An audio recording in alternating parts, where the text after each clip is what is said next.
Hi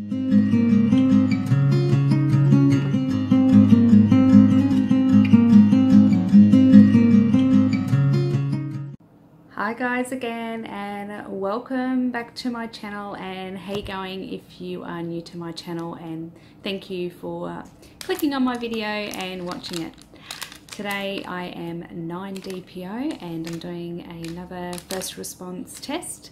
I am not going to test with any of my others because I just think I'm too early, and I will dip this and talk to you about it.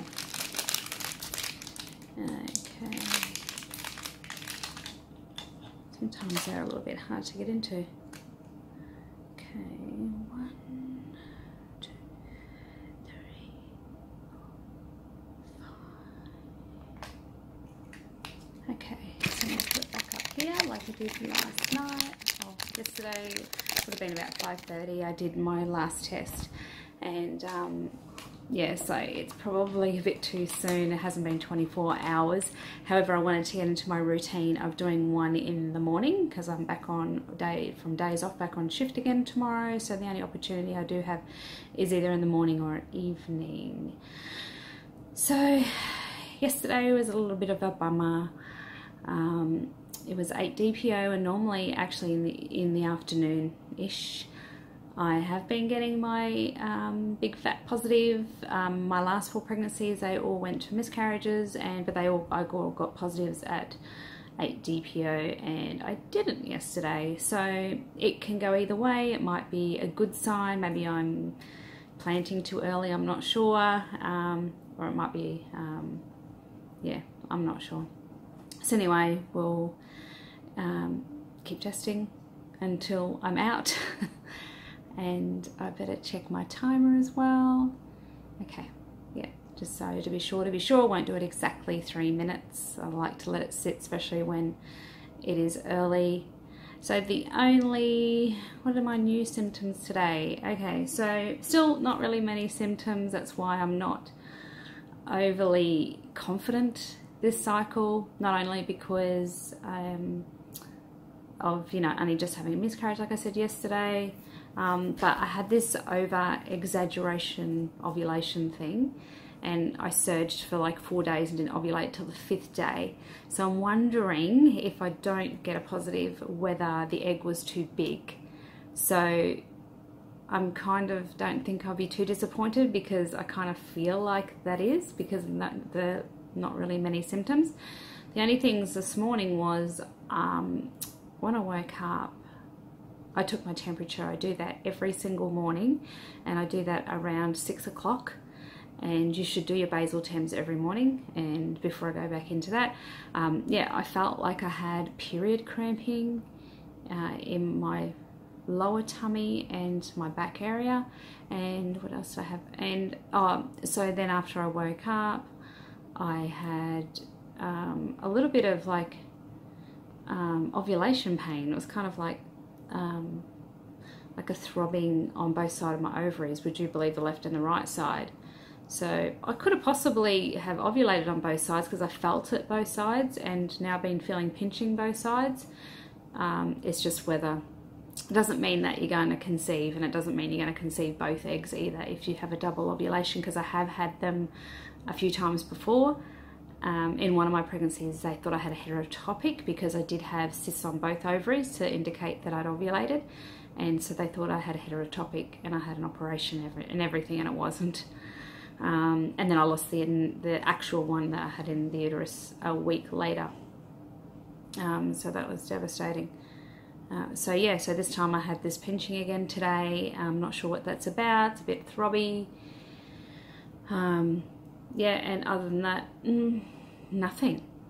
Absolutely, probably nothing. And I know, I think every time it has been different, and I think the last, the last pregnancy, the new sign I had that I'd never had before was I had hot flushes. So it might have been DPO 6 and 7. I'd woke up and in the mirror, and I was actually like really red, like my face, like I was really flushed when I woke up in the morning.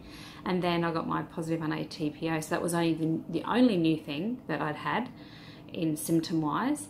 and this time my only new thing and symptom wise is that metallic taste, so totally different. So yeah, don't know what's going on. What I will show you is my stash. Very embarrassing, and I am sure I'm not the only one with a stash of pregnancy tests. I'm going to show you that stash in a moment. I didn't want to pause the video because I didn't want you thinking that I've stopped and I've looked at my pregnancy test first. So I'm going to keep this live going, and I'll check my test first and I'll go show you my stash. So my stash consists of OPKs. It doesn't have my digitals because I don't buy lots of them. I only buy them once a month if I know I'm trying to conceive. But I have all my cheapy OPKs. I have cheapy pregnancy tests in different brands, which I used to take like all the time. So every time, until I knew when I was pregnant, like I used to be on a pee and a stick addict, like where I would take 4 different tests from like 6 DPO, and what a waste. I knew that their measurements were like 25 HCG, and you know, when you're 8 DPO or 9 DPO, your HCG is barely like 10 or 15 or something like that. So it was totally a waste. So now I only use them if I get a positive, and then I use them for progression. So I have the cheapies, and then I have my first response, and I do have clear digitals. So you'll see me with a few clear digitals, which I don't also use until I'm pregnant, but I actually buy a few so that I can see the progression. So I can see the 1 to 2 weeks, 2 to 3 weeks, 3 weeks, and I know you shouldn't because they're not very accurate, but it makes my mind feel good, and well, that's my cost, so it doesn't affect anybody. Anyway, so let's check this test. Even though I don't want to, and I know that I've only just tested probably, I don't know, 12 hours or something ago, and okay, and once again I have really bad lighting, and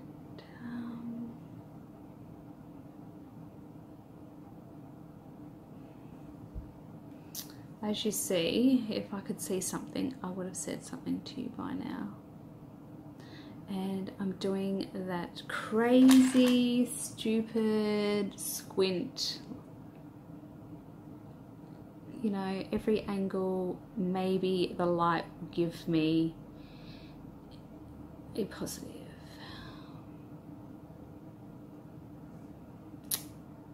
But, unfortunately, I don't even have line eyes this time. My daughter thought she could see it last night, but like, you know, it's like the most ridiculous, not last night.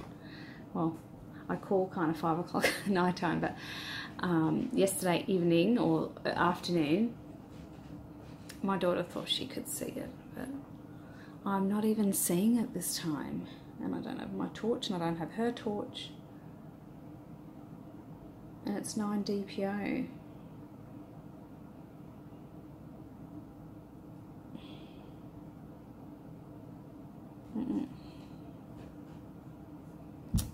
It's another negative. Nothing on there at all. Have I got it? It always shows upside down, doesn't it? Yeah. Nothing. Oh. Anyway, okay. Moving on. I'm going to show you my stash and get my mind off the negative. Oh, off it goes. Sorry, I dropped you. Okay, so give me a sec. Okay, I'm back with my stash, and before I show you, I need to tell you that I am a pee on a stick addict. I used to be really bad, like taking these tests, you know, a lot during the day, like day 6, day 7, day 8, and I'd take 4 different types or whatever, like I said before. But now I can control myself, and I know that I'd only take first response first, and then if I get a positive, then I take the others for progression. So you will see my stash. In a way, it's a little bit of embarrassing, but it's funny. It's in my bottom drawer in my bathroom, and I'm sure you guys, well, I'm not the only one. So comment below if you have this same stash or something similar, and how do you cope with the 2-week wait and stopping yourself from peeing on a stick, like psychologically. So, all right, let's have a look. Oh, I just tipped them. Accidentally, I've tipped them. Okay, let's push all these out of the way.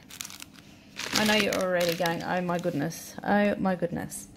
So here I've got my first response test. I had 7 in a pack and I've used 2, one yesterday, one today. This is my clear blue digitals. I have 6 of them. They're weeks indicator, very expensive, but only use them if I'm pregnant and it's progression. This here is the 1 step, and I have many of them too. And that's the 1 step that is actually 10, reads 10. That there is the cassette one, and I'm pretty sure it's 25.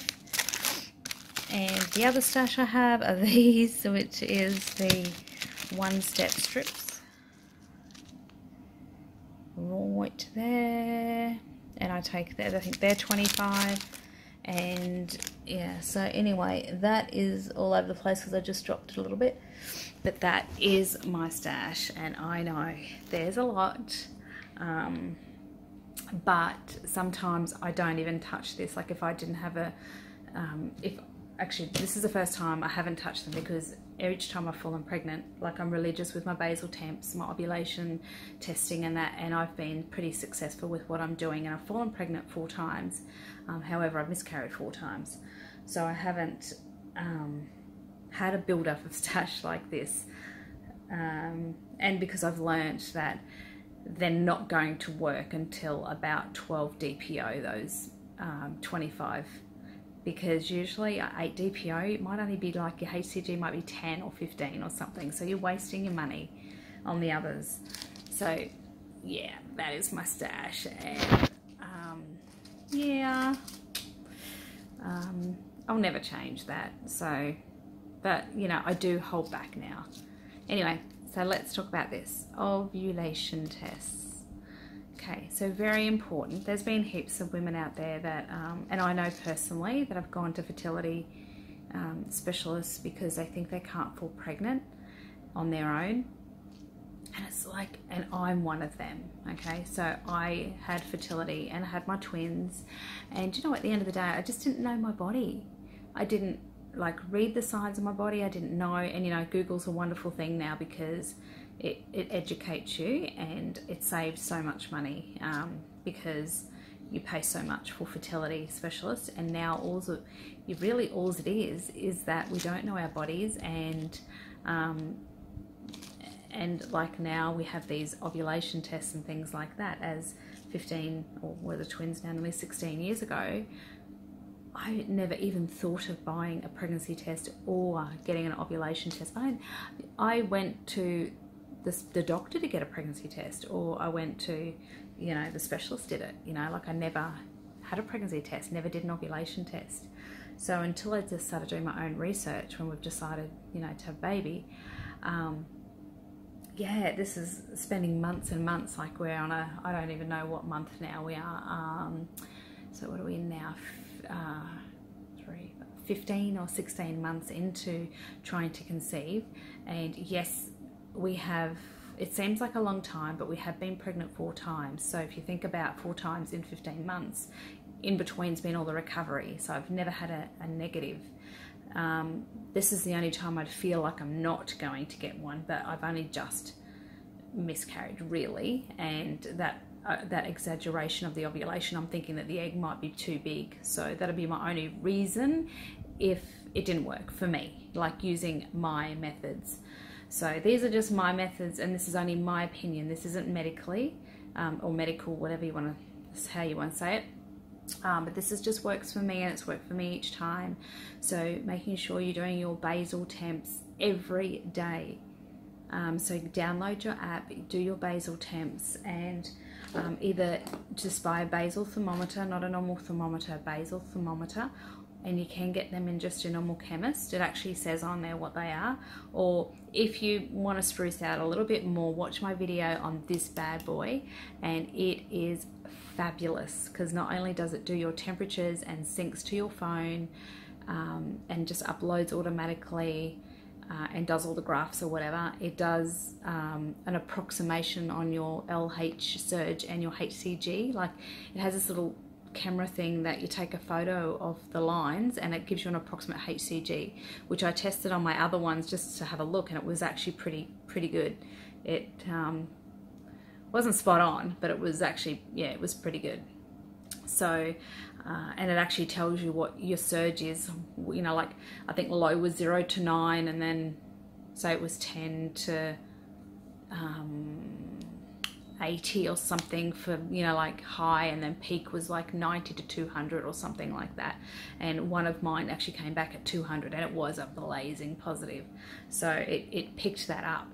And I've never seen that on any app. And it actually didn't even show on the website. It doesn't actually even show that it does those levels, you know.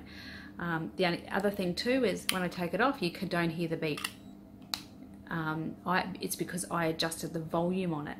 So now it's the first one I've had where I'm not going to hear, you know, when you turn it on, you get the beep, and then when it finishes, you might get a few beeps, or, you know, 3 or 10 or whatever, how many beeps, to say it's finished.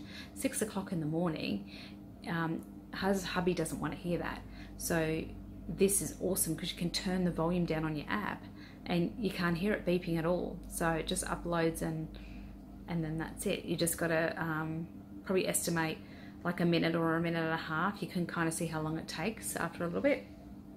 Anyway, so very, very, very, very important to do your basal temps. It's a very good tracking. It also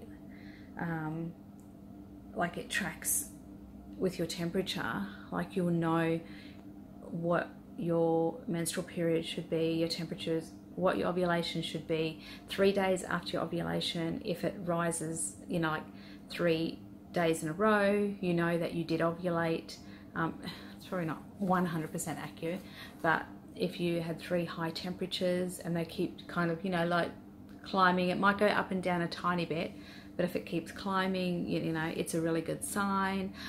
If after ovulation you might get high and then it goes down low and then go up high and then go down low, you know you probably didn't ovulate, but it needs to have 3 consecutive days in a row to say that you've ovulated.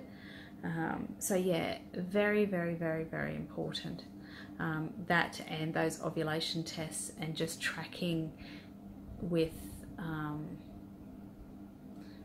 the cheapy ovulations to start with, and then the digitals, and then once you get your solid peak, keep tracking with these, so you know when you get your negative and you know it's over, and you know you keep that baby dancing, because I could have baby danced on that Sunday when I got that peak, and then that was it, and that would have been too late because I didn't ovulate till day 5. So I would have totally missed my surge, and I'm sure I'm not the only one that's ever happened to. So anyway, that's just a little bit of education too today. Anyway, let me know if you like this video. I want to hear any more about it. I do have quite a bit of experience, not like medically experienced, but just personal experience. I have 4 children, and my youngest is 14 this year, and I have twins that are 16, and I have a 23-year-old. And we are trying for a baby. I'm just over 40. I did have one other daughter, and she passed away at 18 months old, between my oldest son and my twins. And yeah, so my twins were born premature as well. So I had to have a C-section. They were born at 31 plus 6 weeks. So yeah, I've had experience, you know, not just with babies, toddlers, or, you know, primary and secondary school. You know, I've had experience with C-sections, yeah, prematurity, twins, yeah. So you ask me anything, I'll try and answer your questions as best as I can, or I'll get back to you. So thank you for following my journey, and we'll see you tomorrow for 10 DPO pregnancy test. Okay, bye.